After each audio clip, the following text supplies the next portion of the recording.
আল্লাহু আকবার, আল্লাহু আকবার।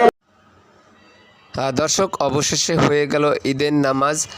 আসলে এটা সৌদি আরব অথবা কাতারের কোনো দৃশ্য নয়, এটি বাংলাদেশের একটি জেলা, চাঁদপুর জেলা।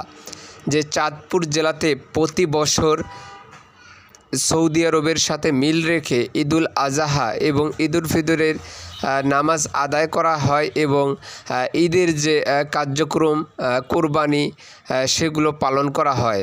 বাংলাদেশের প্রত্যেকটা জেলার থেকে এই জেলাটা একটু ব্যতিক্রমী।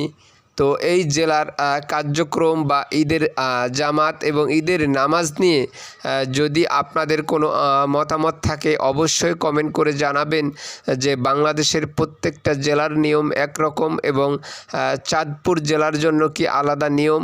আসলে এটা হয়তো তাদের কাছে ভালো লাগে, তারা সৌদি আরবকে স্মরণ করেই এই কাজগুলো করে থাকেন। অবশ্যই আপনার মতামতটি